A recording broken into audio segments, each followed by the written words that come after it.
Dear students, let us recall this theorem again. Let V be a non-zero finite-dimensional inner product space.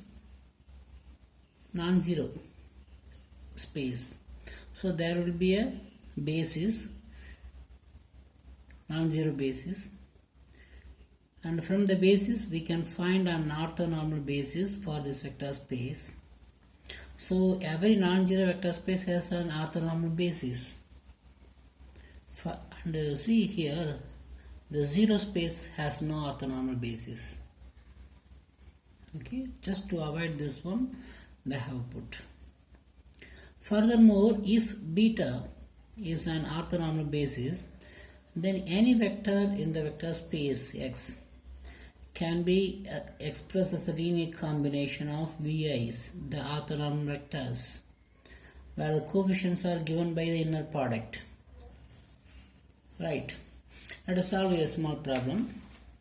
Express this vector as a linear combination of the orthonormal basis, this one of R3. Here R3 is a standard inner product space. Whenever I don't mention about Fn, it must be standard inner product. Okay.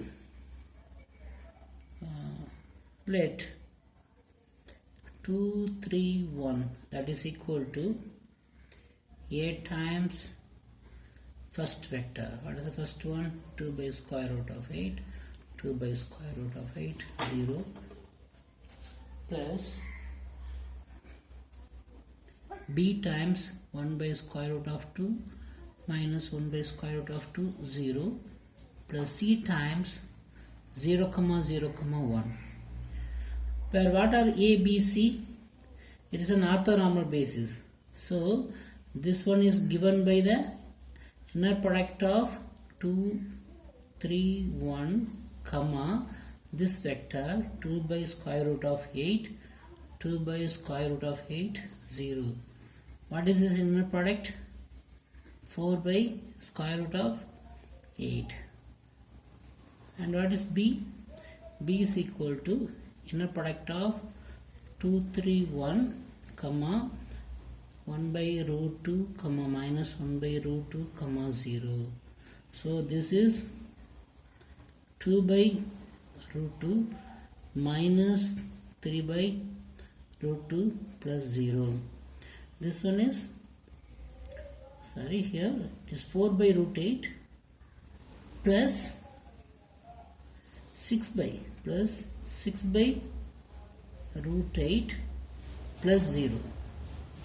So if you add this one, we will get this is equal to 10 by root 8. This one is minus 1 by root 2. And what about C? If you take inner product between these two vectors, what will you get? Simply 1. So we could express this one, right? We have found ABC. So 2, 3, 1 is equal to 10 by square root of 8 times 2 by square root of 8, 2 by square root of 8, 0 minus 1 by root 2 times 1 by root 2 minus 1 by root 2, 0 plus 1 time 0, 0, 1. So to express a given vector as a linear combination for the given basis elements was somewhat not easy. We had to solve some few equations and to find these coefficients. Now this has become easy since it is an orthonormal basis. Just simply we are finding ABC through this inner product. Okay, next. Okay, recall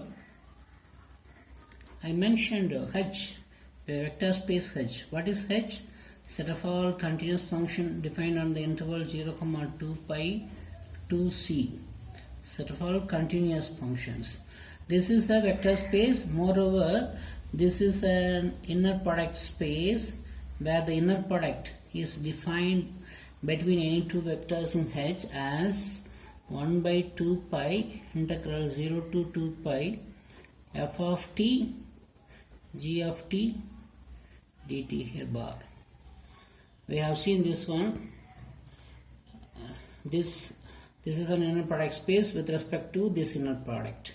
Also we had seen that fm of t, that is e power imt, and fn of t, this is e power int, and we had seen this result also, inner product of fm of t comma fn of t. This is 0 if m and n are distinct, and it's equal to 1 if both are same. Moreover, this is equal to del mn. Moreover, we had seen that this f1 and minus f1 and f2 and f0, first of all f0 and f3 f minus 3, etc., etc. These are all orthonormal vectors. Orthonormal vectors. Moreover, Fourier's theorem proved by Dirichlet first time that guarantees that this forms an basis. This is actually not a basis like here. Whatever the vector we give, we used to write as a linear combination of these three vectors, finite linear combinations. But here we study infinite linear combination. It's not an ordinary basis. It's a scalar basis. Moreover, that Fourier's theorem that guarantees that if you take any function f in the space H, since it's a basis, it's not just orthonormal vectors, it's an orthonormal basis for H. It guarantees that if you take any function f in H, f can be written as, see, just now we have seen the theorem. What is the theorem? X can be written like this. Similarly, n is equal to minus infinity to infinity, inner product of f comma fn of t into fn of t. That's all. And f is equal to summation minus infinity to infinity, n only varies. What is the inner product here? Integral 0 to 2 pi, before the 1 by 2 pi, integral 0 to 2 pi f of t into fn of t. What is fn of t? E to the power int, so e to the power minus int, the whole bar dt. This one into fn of t, e power int. Do you remember this one? This is, what is this one? What is this one? This is the complex form of the Fourier series, right? This is the complex form of the Fourier series.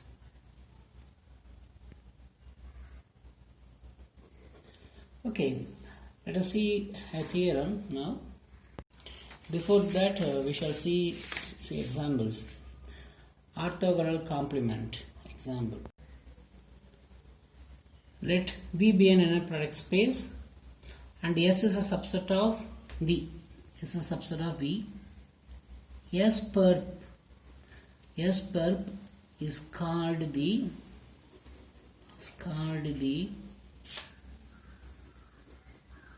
orthogonal complement of S. What is the definition for S perp is?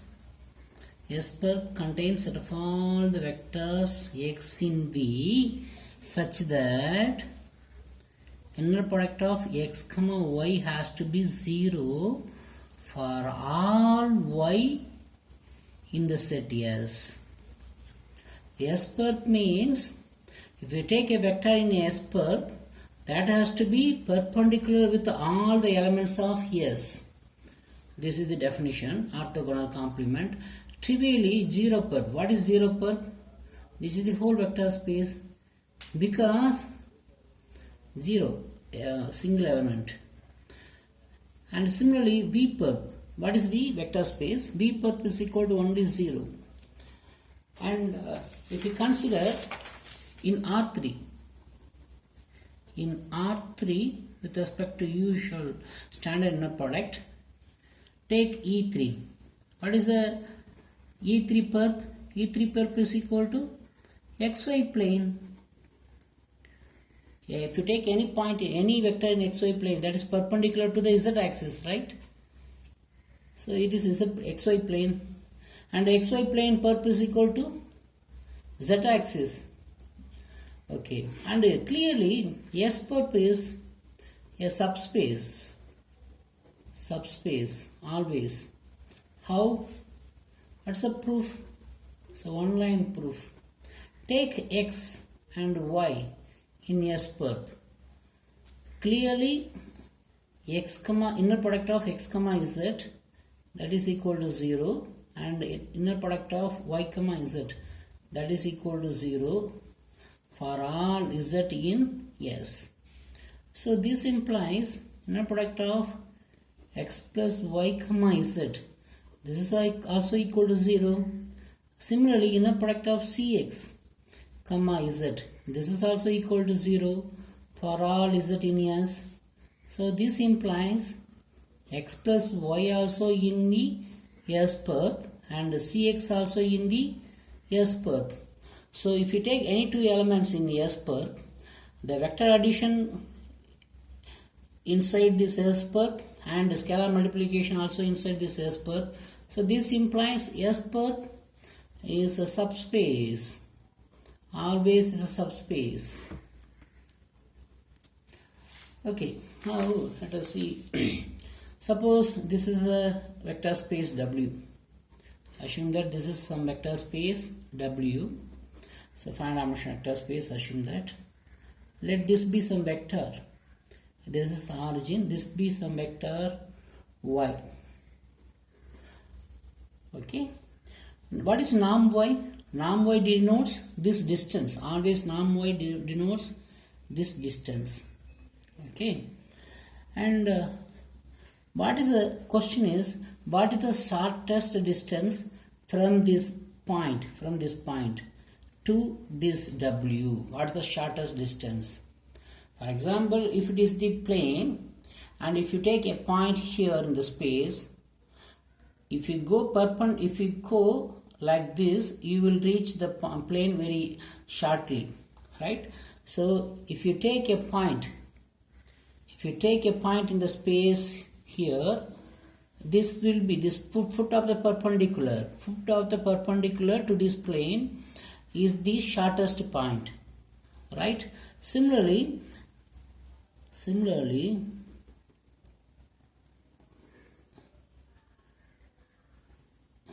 this point, this vector u, this point, this is the closest point to the vector y, which is in the vector space W, right? And let us call this vector as some z. If we add u and z, we have to get y. So this z must be y minus u, right? So this distance is called norm u. This distance is called norm u. This distance is called norm y. This height is called norm z. Okay.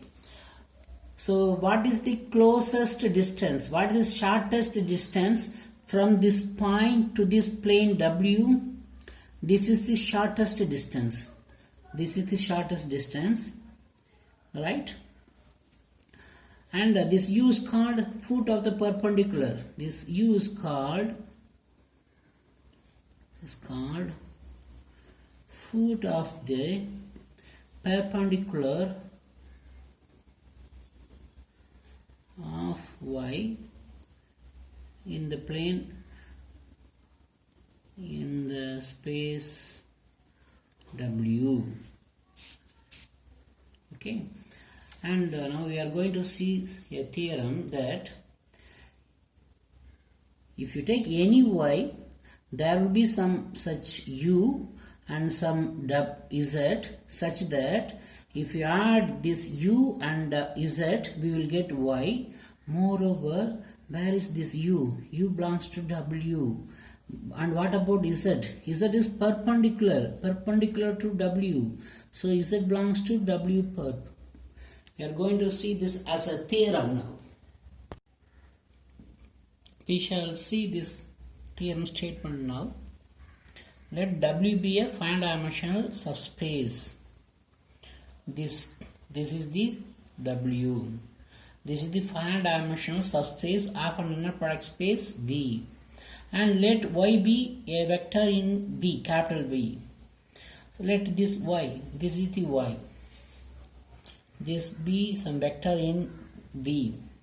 Then there exists unique, this is so important, then there exist unique vectors u in W and z in W perp, u in W and z in W perp, such that y is equal to u plus z.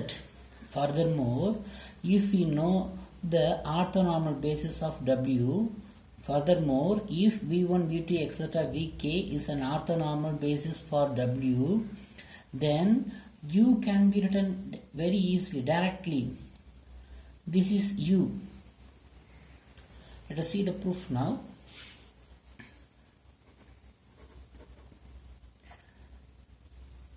Let this one, V1, V2, etc. Vk be an orthonormal, be an orthonormal basis for W, and let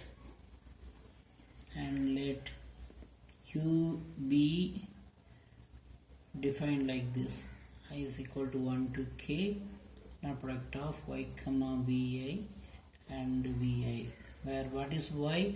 Y is given vector in capital V.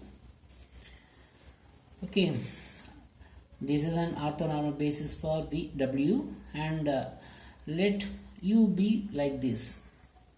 If you even let z is equal to y minus u, then clearly u plus z, what is z? Y minus u plus z is equal to y only. So, but here, see this one, u belongs to W, right? Because u is a linear combination of vi. U belongs to W, where u belongs to W. Now what we have to show? See, z belongs to W perp. We have to show that z belongs to W perp and u belongs to W is very clear. We have to show that z belongs to W perp, and we have got u plus z is equal to y only. So now we have to show that z belongs to, now we have to show that z belongs to W perp. Okay, take inner product z comma vi. See that if this z is perpendicular with this k elements, then z will be perpendicular to all the elements in W. Note that if a vector z is orthogonal to the basis elements of some space, then that vector will be perpendicular, orthogonal to the entire space. Now we prove that. Take this one. What is z? Z is equal to y minus u. comma vi. This is equal to y comma vi minus inner product of u comma vi. This is equal to inner product of y comma vi minus what is u? U is equal to this one. Here the summation can be taken out. So summation I is equal to 1 2. So shall we put some j here? J. Okay, because I am using I again. I is equal to 1 to k. This take this constant outside, and inside there will be vi. Now we have vj. See this one. This is an orthonormal basis. Okay, so this one will be 0 if I is not equal to j. I is not equal to j. When I is equal to j, we get it comes as it is y comma vi. This when I is equal to j, it becomes inner product of y comma vj and inner product of vj comma vj, that is equal to 1. So this minus this one is equal to 0. So z is perpendicular to vj for all j is equal to 1 to k. So z is perpendicular to the basis elements of w. So z is perpendicular to w. So z belongs to w per. So z belongs to w per, u belongs to w, and u plus z is equal to y. So we prove it. Then what remains to prove? The uniqueness. The uniqueness. Then there exist unique vectors u and z. Then there exists unique foot of the perpendicular. This u must be unique. U is going to be unique. This is the foot of the perpendicular of y, and or otherwise u is mostly called orthogonal projection of y. Orthogonal projection of y in the space w. U is called orthogonal projection of y in w. Now we have to prove that uniqueness. Suppose y is equal to u dash plus z dash. Already we have seen this is equal to u plus z. So from this one, u dash minus u is equal to z minus z dash, right? This belongs to u belongs to w, and where u dash belongs to w and z dash belongs to w per. See, both belong to w, so this term belongs to w. This one belongs to w per, this one belongs to w per, so this one belongs to w per. But w intersection w perp is equal to what? Only 0 vector. Only 0 vector. Because if you take any x in w, if you take any vector, suppose x belongs to w intersection w perp. So x belongs to w, x belongs to w perp. So x has to be perpendicular to itself. So x must be equal to 0. Since this is equal to 0, this has to be 0, this has to be 0, because this belongs to w perp. U dash minus u belongs to w, and z minus z dash belongs to w perp, but both are equal. So u dash minus u belongs to w perp and z minus z dash belongs to w. So this, but w and intersection w perp is equal to 0. So u dash minus u has to be 0, z minus z dash has to be 0. So u is equal to u dash, z is equal to z dash. So uniqueness is proved. So there can be one orthogonal projection for any vector in any finite dimensional vector space W. And there, so the theorem is over now. Let us see a corollary now. corollary. Let me try. Just take this vector u and take one more vector y. This vector is called y minus u. See this one. The length of this vector is norm y. Length of this vector is norm u. Length of this vector is norm y minus u. Right? Now let us see this corollary. In the above theorem, we saw u. What is u? Foot of the orthogonal projection of y in the space w. Right? See now, this u is the unique vector in w that is closest to y. That is, if you take any x in w other than u, then the distance between y and x, this will be strictly bigger than the distance between y and u. We have to prove this one. Proof. Norm y minus x is equal to, what is y? Y is equal to u plus z, where u belongs to w, z belongs to w perp. But y is equal to u plus z, u belongs to w and z belongs to w perp.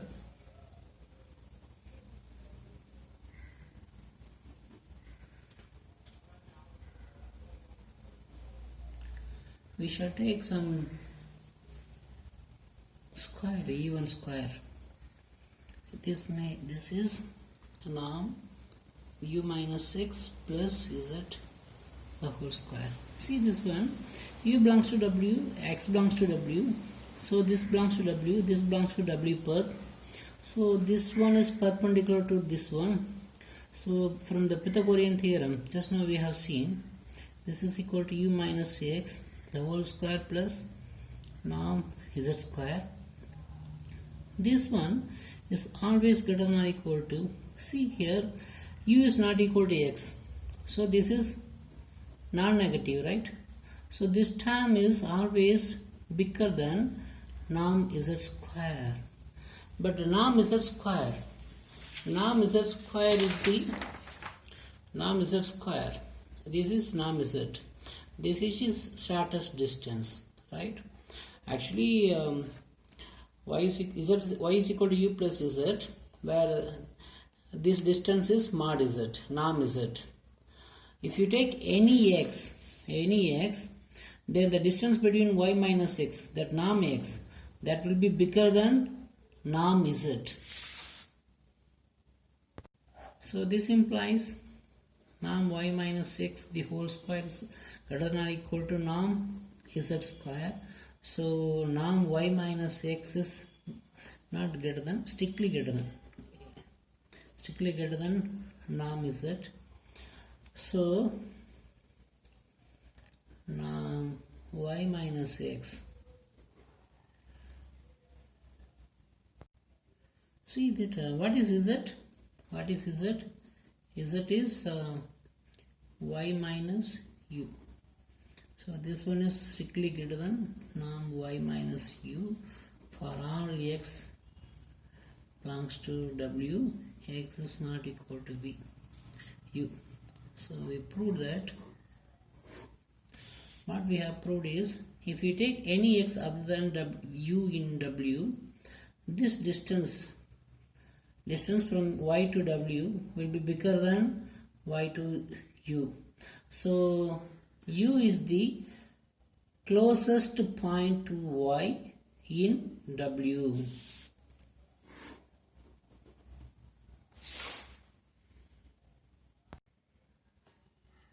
Orthogonal projection of y in w. To find that one, this is the formula, right? This is the orthogonal projection of y in w. Now a problem. Let this be an inner product space with the inner product is given by like this. Now find the orthogonal projection of x cube in P2 of R. In P2 of R we need orthonormal basis, right? already we found the orthonormal basis in P2 of R. We know that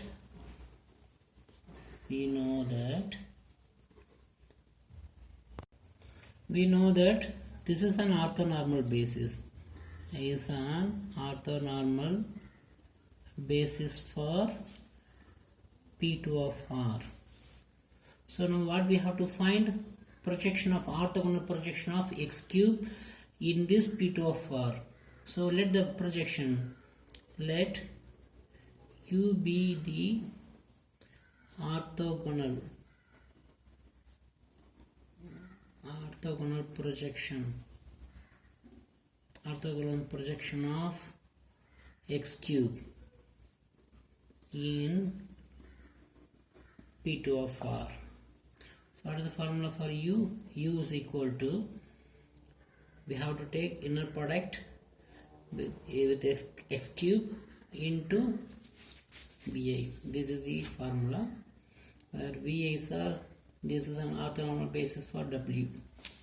So U is equal to inner product x cube comma 1 by root 2 into 1 by root 2 plus inner product of x cube comma the second vector, this one into this one plus inner product of x cube comma 45 by 8 into x square minus 1 by 3 into the third vector. Let this be some u3. Okay, u3. So we have to find the coefficients, right? First let us find this one, x cube comma 1 by root 2. What is the inner product is given? This is the inner product. So integral minus 1 to 1. F of t is t cube. Instead of x cube we write here t cube into 1 by root 2.